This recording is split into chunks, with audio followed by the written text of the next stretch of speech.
Mabait po kayo sa akin. Sana pa, pansin niyo rin.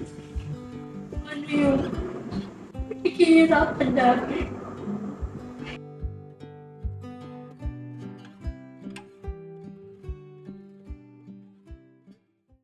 Hello po mga ka-business! Good evening po sa ating lahat. Good morning po sa ating lahat. At narito po ngayon ang mga ka-business kids! Yay!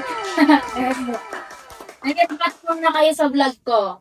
Hello po mga ka-business. Wow, galing. Ikaw, Kat, bati ka muna. Hello po mga ka-business, mga kapapi. Ayan, si Koy Koy. Hello po mga ka-business, mga kapapi, mga kapapi. Ay, si Ace. Hello po mga ka-business, mga kapapi. Yan. Kamusta kayo ngayon mga be? Okay lang po. Okay lang po. Kamusta ang school? Sino pumasok kanina? Ikaw lang? Hindi kayo pumasok kanina. Pumasok ako. Bakit? Nagising po ako ng 2 tapos nakatulog po ulit ako. Ayun lang. 2 a.m.? Ang aga Gaya na ng magising. third, Ay, ikaw, Kat, pumasok ka kanina? Hindi. Ano hindi? Bakit hindi kayo pumasok? Late nagising? Ikaw, Ace, di rin ikaw nakapasok. Masakit po ang ipon ko nun. Weh! Punta ka sa dentist ba? Ayos. Kinakabahan Hindi ka po. tayo ngayon? Kinakabahan? Ikaw, Yes. kinakabahan si Kapkat, mga ka-business. Ayun mga ka-business, nandito yung mga ka-business kids. Diba, sa vlog ni Papa din, si Boss Dave. Ang ginagawa sa kanila ay physical activity para ma-practice yung yung physical strength. Kaya pagtas nila maglaro, nagreklamo sila, sakit daw tuhod ko, sakit na balikat ko. Sabi ko, kaya kayo ganyan kasi lagi kayo nagte-cellphone. Kapag bigla kayong naglaro ng gano'n, nabibigla yung katawan nyo. Ibig sabihin, yung katawan nyo hindi sanay gumalaw-galaw ng gano'n, alam nyo na. Ngayon mga ka-business, nandito sila. Paano naman sa usaping emotional? Ayan. Kasi di ba mga ka-business, ang vlog nga natin ay kadalasan patungkol talaga sa ating course. Yun nga po ay yung psychology. May idea ba kaya kung anong gagawin natin? Wala. Wala po. Nampak na si Koy. So, yun na nga ka-business yung manana natin. Ito mga ano yun? Nanood kami kakamelon. Hindi Koy lang pala to. Pasaway na po si Koy mga kabis. Pero yung niya, yung kulit niya, yung natural na kulit lang bilang bata.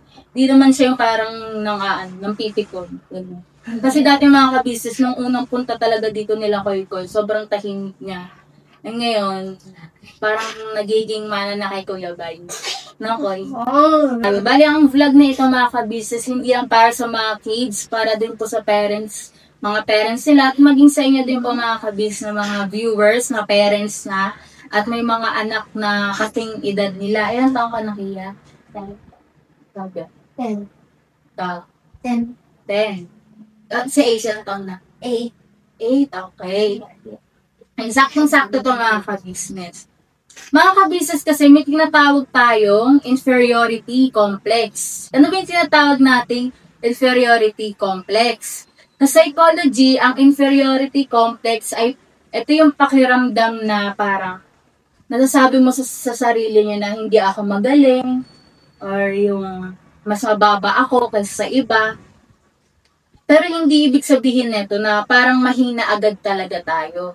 Ito yung naiisip natin na parang kahit hindi mo pa sinusubukan yung ibang bagay, parang naiisip mo na agad na baka hindi ko kaya or baka matalo ako. Nagigets niyo ba?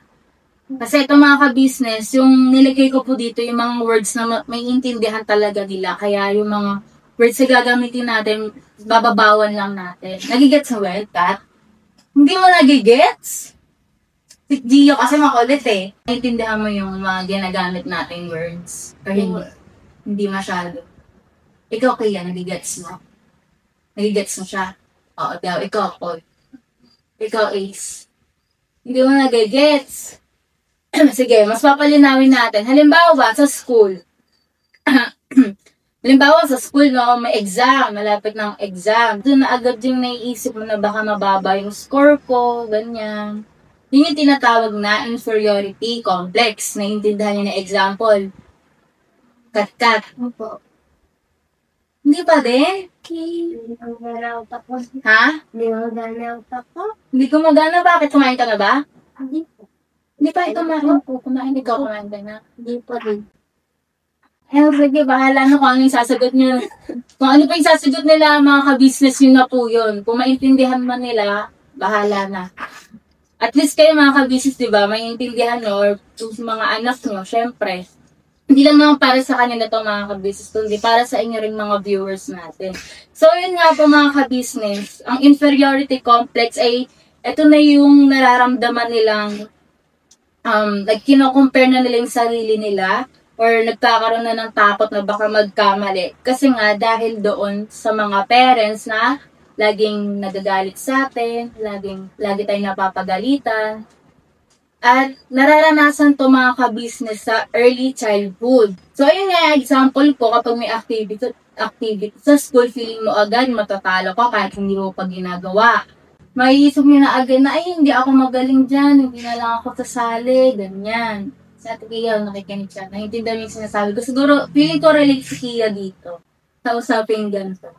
Ito, mga halimbawa. Una, ayoko mag-recite. May mas magaling naman. Sino relate? Ate Kia. Alam niyo yung recite? Hindi mo alam yung recite? Sino kapag nagtatanong si teacher sa classroom, halimbawa, sino gusto magbasa? Ikaw magtataas ka ng kamay. Yun yung recite. Para mas makilala ka ng teacher mo. Tsaka may dagdag na grades din yun. Tawag doon, recitation. Alam mo na yung recite. Kat-kat. Ikaw, be? Alam mo yung recitation, yung recite?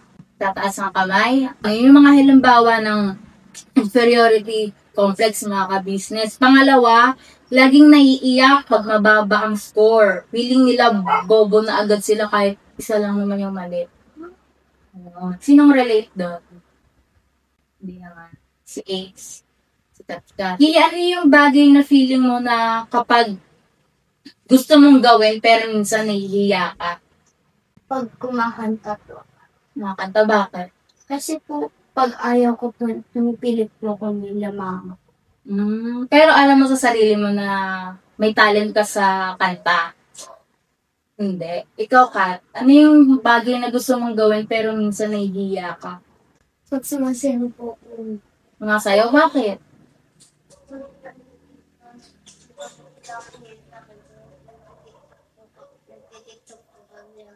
Pag nagtitiktok ka, nahihiya ka.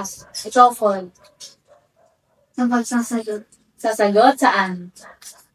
Sa may paraan na taasan namin kamay. Nahihiya ka minsan mag-recite? Okay. Si Ace? Ano yung gusto mo minsan gawin pero minsan nahihiya ka? Ano? Wala ko na isip. Wala ko lang ang isip. Sige, yan lang natin. Kung hindi nila masyado itindahan yung mga tanong mga kabisnes, huwag na natin pilitin. Ganyan. Kasi, ayun naman yung mga ginagamit ko namang salita. Ito na talaga yung pinaka may intindihan nila. Ano bang bagay or gawain na gusto nyong matutunan? Ikaw muna, Ace. Ano yung bagay or gawain na gusto mong matutunan? Pagbabasa. Pagbabasa. Saka, sulat? Hindi ka ba marunong magsalat? Nakabagal lang po. Mabagal. Okay, ikaw, Paul. Ano? Sige, okay lang kahit anong gawain sa school or sa bahay, sa laro. Okay lang. Gusto ko matutunan mag-map. Ma'am? Mag-map? Maglampaso? Ano magawa? Maglampaso ng sahig?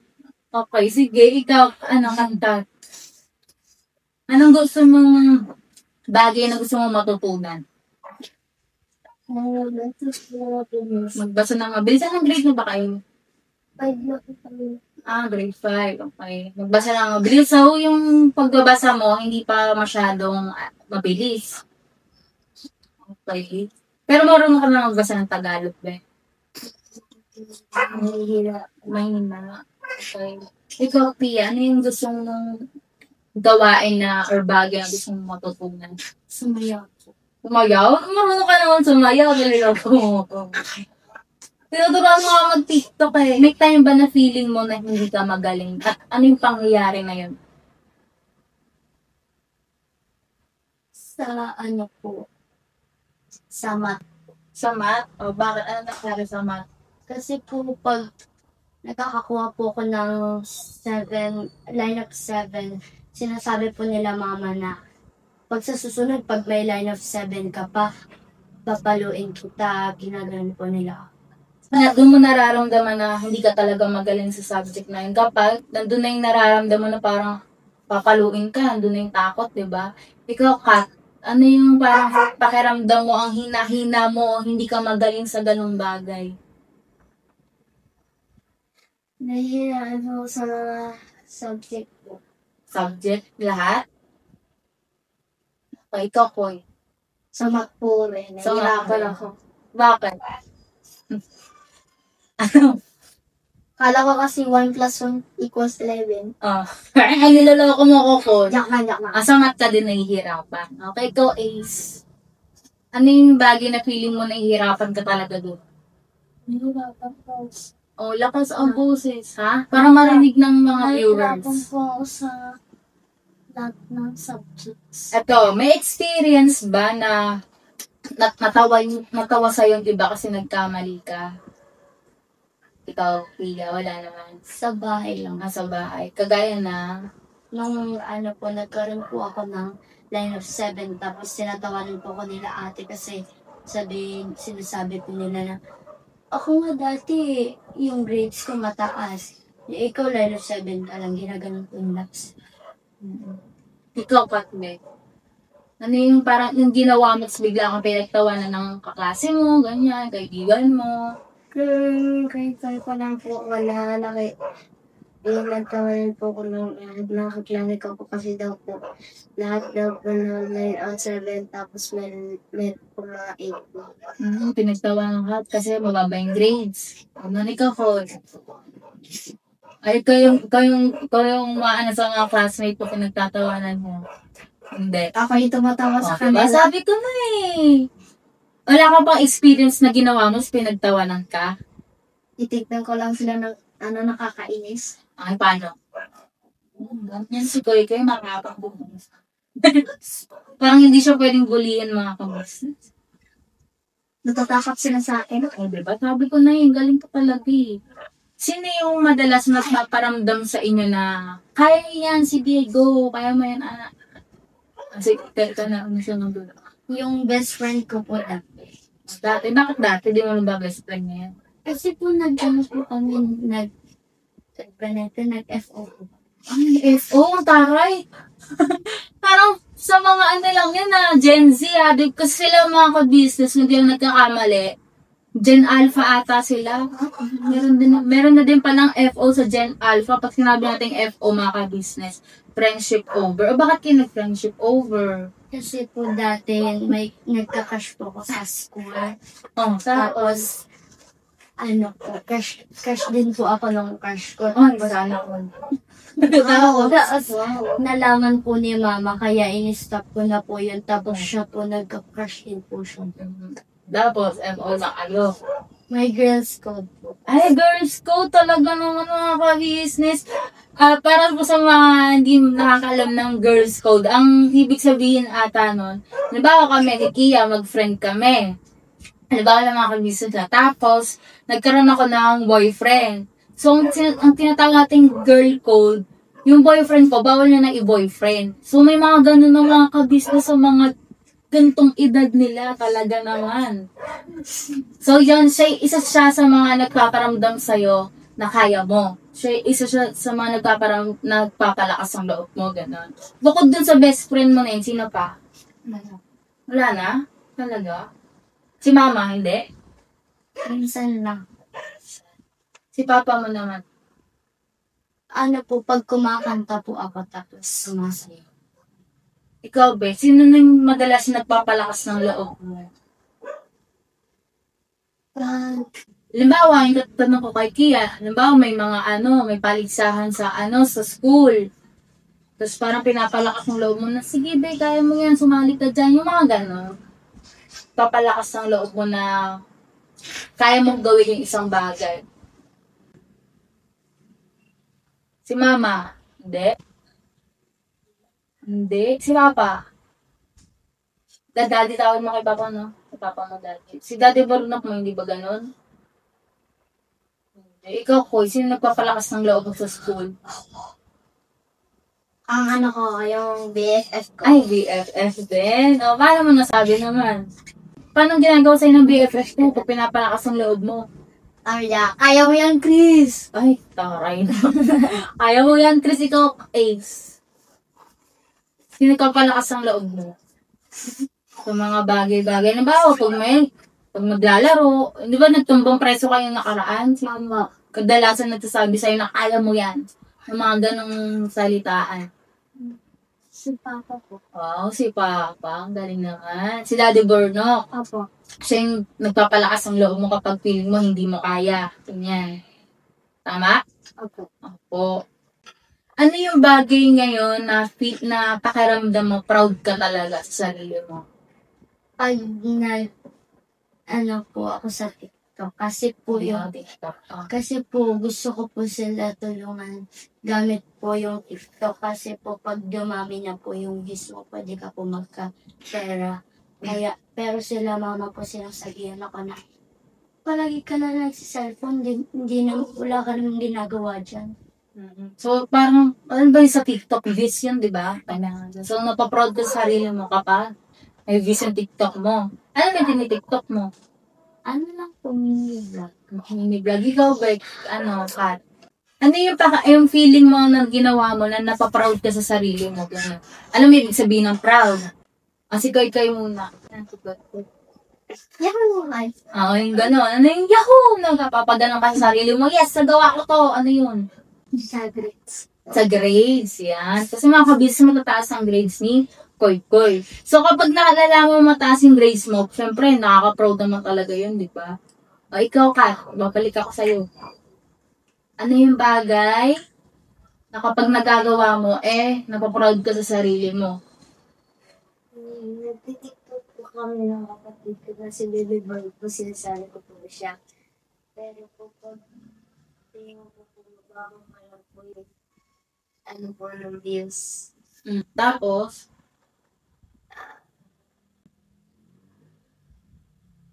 Tapos kay mama, nadatas po yung views.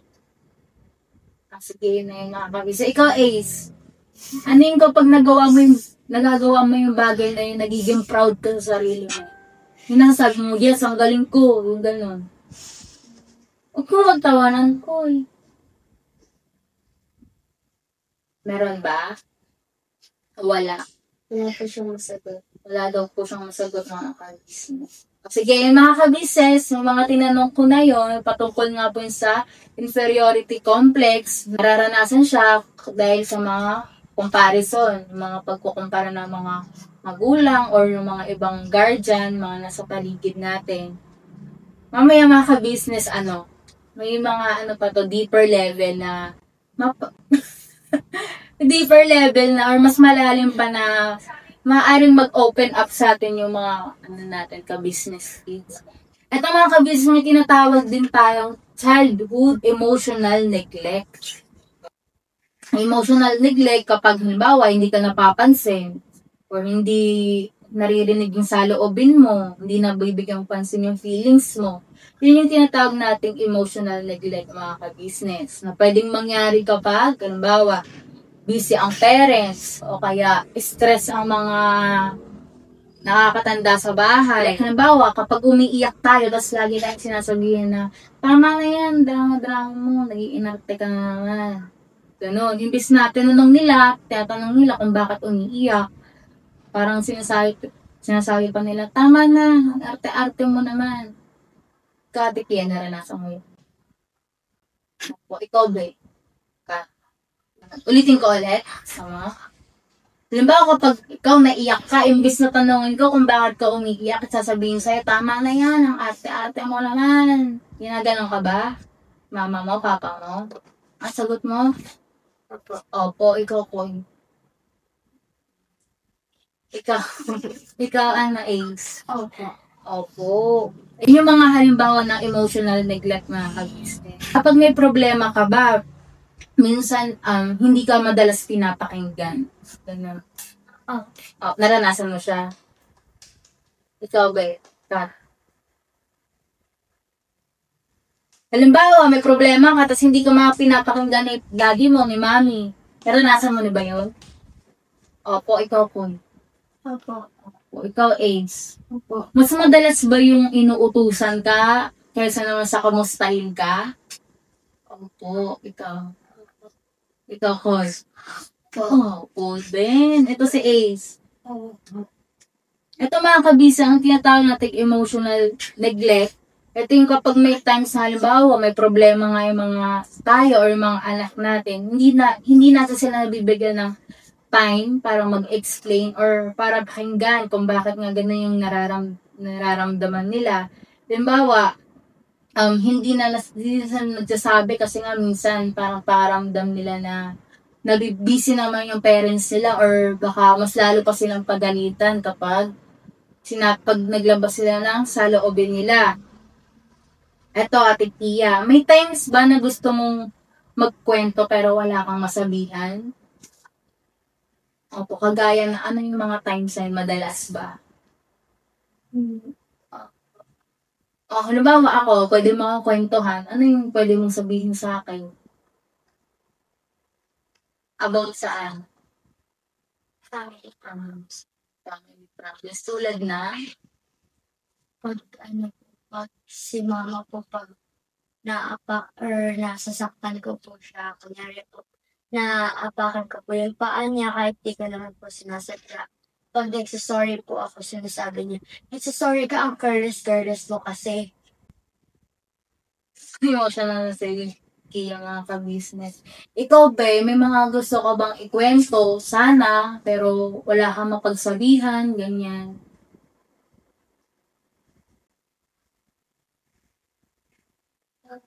Pero po pag pinapalaw po kami mama, pero po hindi. Nagsasalamat po siya sa akin. Ikaw, Koy. May mga times ba na parang may gusto kang sabihin, ano ba, may gusto kang kwentuhan about sa mga nararamdaman mo, pero wala kang mapagsabihan. Yung ano lang, yung tinatanong ko lang po si mama, pero naiinis po siya.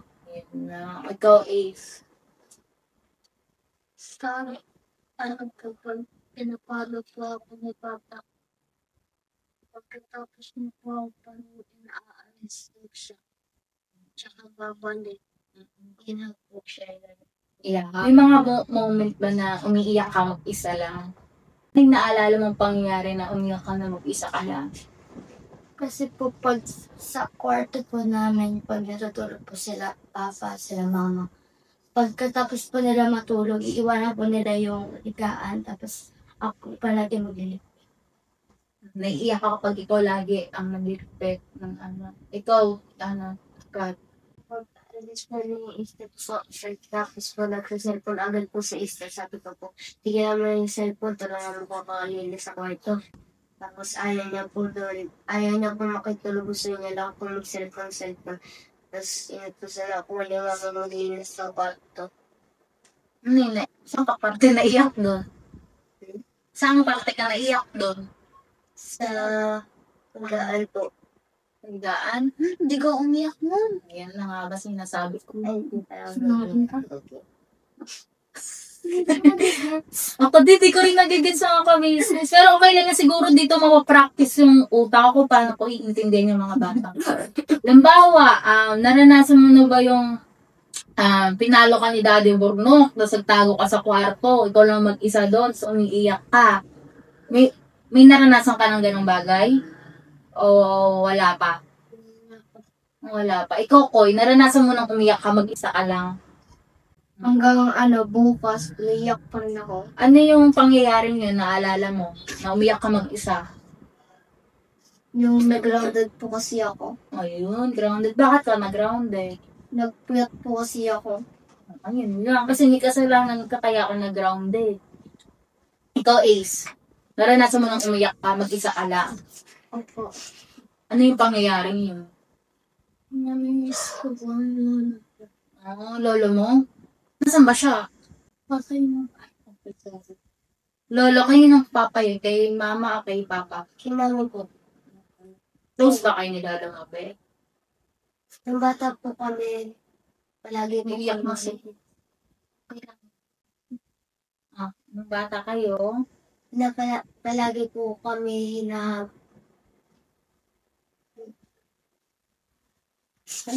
Uy, iyak kasi naman kami, Swe. Ba't kami iyak? Nasaan na yung luha mo? Okay lang? Okay ka lang? Okay ka lang, pwede pa tayo mag-vlog. Baka bawal na. Ano, Ace? Tayo pa? Oo daw. Paano mo nilalabas yung feelings mo ngayon, Ate Tia? pag nilalabas ko po yung nararamdaman ko, nagpupunta po lang ako sa CR, tapos hindi ko lang po sinasabi sa sarili ko, hindi ka magaling, hindi mo deserve yan. Ikaw, Ate Kat. Paano mo nilalabas yung nararamdaman mo? May mga paraan ka ba kung paano mo siya nilalabas? Ba, pag malungkot ka, anong gagawin mo pag nalulungkot ka? Ganun. Sabi ko po sa sarili ko, nagpunan po ako. Sa lupi ko po, pag-alipag siya. Ayun. Sana daw po mga kabisis, hindi na lang siya pagalitan ni mama niya para hindi siya paluin. Ikaw, Koy. Paano mo nilalabas yung feelings mo? Halimbawa, pag malungkot ka, ano yung ginagawa mo? Ganun. Iniisip ko na, hindi ako baliw, tapos, Tama yung mga kabisis, hindi porket may iba, parang may kakaiba tayong nararamdaman, iniisip agad natin na may sira agad sa utak natin o baliw. Ikaw, Kuya Ace, ano yung ginagawa mo pag nalulungkot ka, ganyan? tinatanggal ko po pag-aalis ako. Kasi po kung artist ko, Mga kabisis, ang sagot ng dalawa, ito nasa pagpalo ng kanilang mag-ilang. Si Tia, kaya ka lang. Ano yung gusto mong marinig na words sa magulang mo na sana nasasabi kapag malungkot ka? yung nga sinasabi po nila na, Yung gusto mo yung sanang maririnig nila. Ay, sana maririnig mo. Na sana ito na lang sinasabi sa akin ni mama kapag nakakaramdam ako ng lungkot, ganyan. sana po, tinatanong po nila kung may problema po ako or kung nangyayari sa akin. So, ano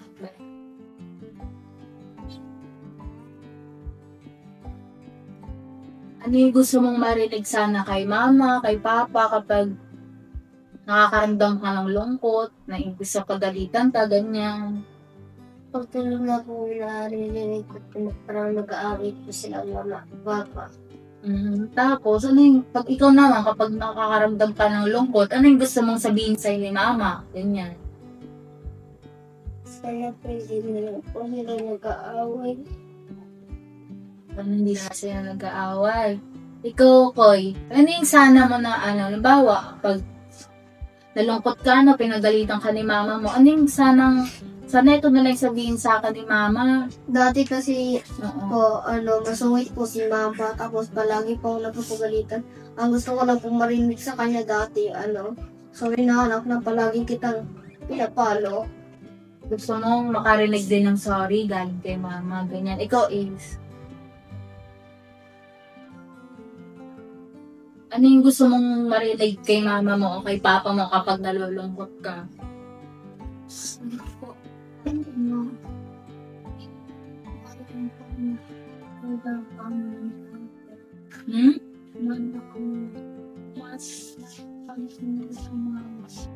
Gusto mong marinig na mahal kayo ba? Gusto I love you, Ace. Ganyan, gusto na I love you, Kat. Di ba nagka-I love you sa'yo si papa mo? Ikaw sa'yo, babe. Sa'yo, cause nag-I love you si mama mo, si papa mo sa'yo. Sa'yo, babe. Isang beses lang po siya. Okay lang magtanong pa si Ate Budang kasi baka masyado na kayong maiyak or emotional ba, gano'n. Pwede naman kayo magsabi if hindi niya na kaya yung tatanong ni Ate Buda. Okay lang, Tia. Sa'yo, Kat. Sa'yo, Koy. Okay lang. Ikaw, 8. Okay lang po. Right lang.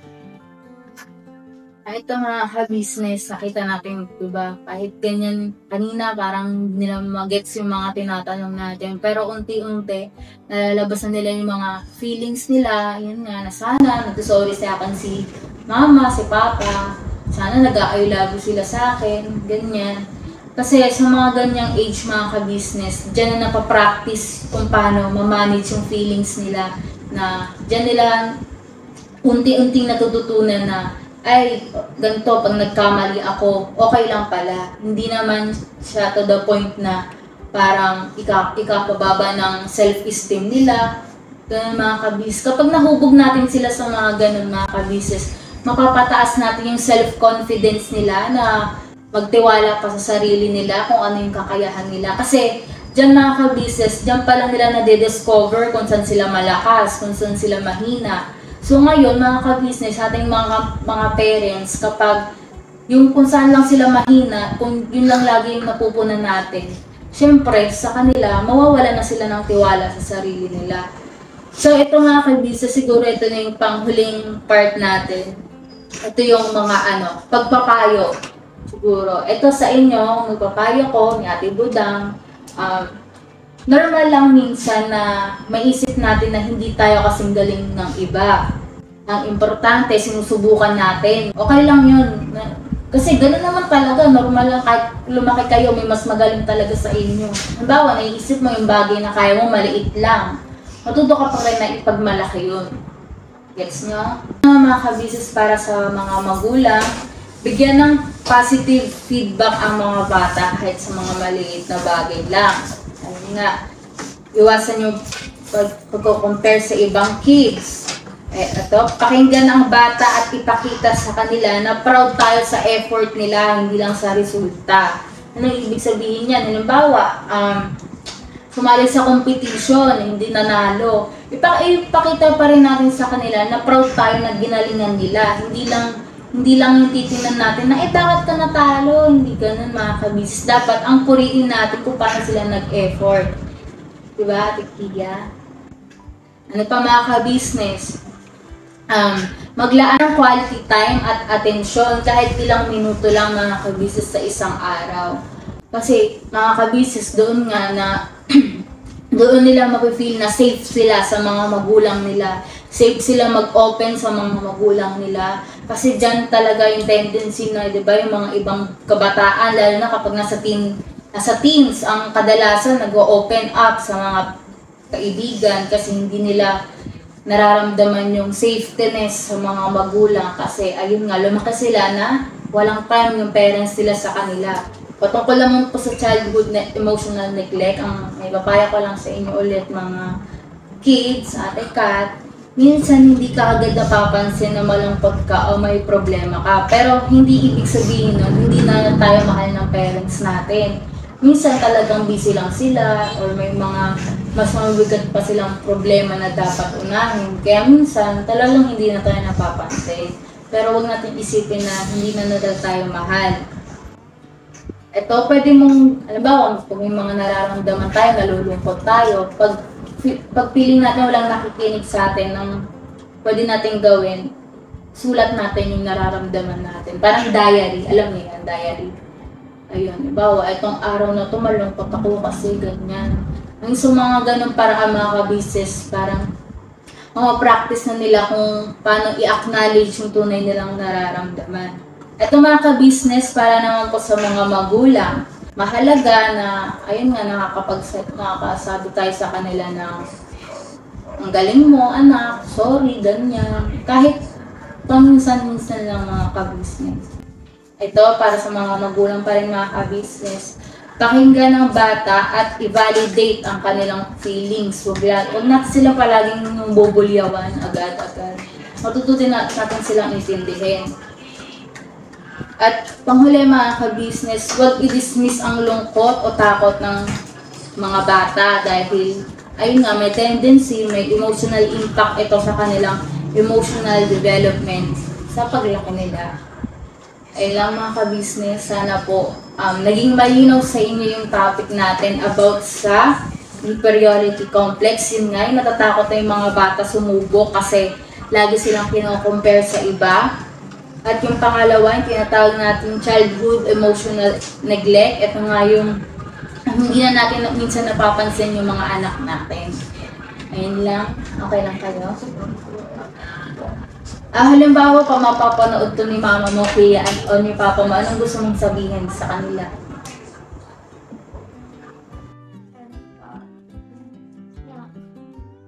Pansin niyo rin.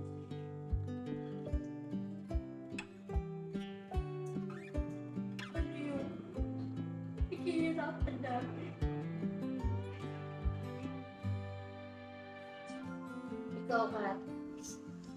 Kung mapapanood to ni papa mo or ni mama mo, anong gusto mong sabihin sa kanila?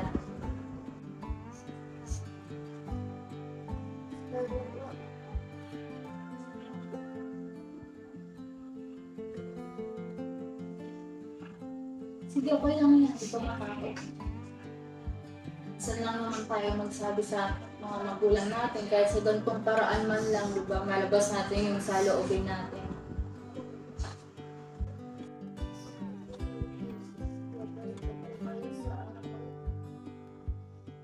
Ikaw, Chris. Okay na po sila. Hindi na po sila. Ikaw, Ace. Anong gusto mong sabihin kay papa mo or kay mama mo? Kasi mapapanood nila po. Kung matakot. Hindi po.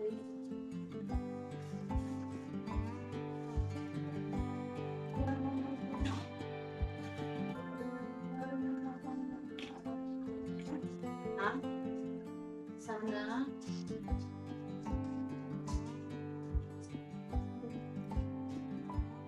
Talagang mahal ko na kami ni ate.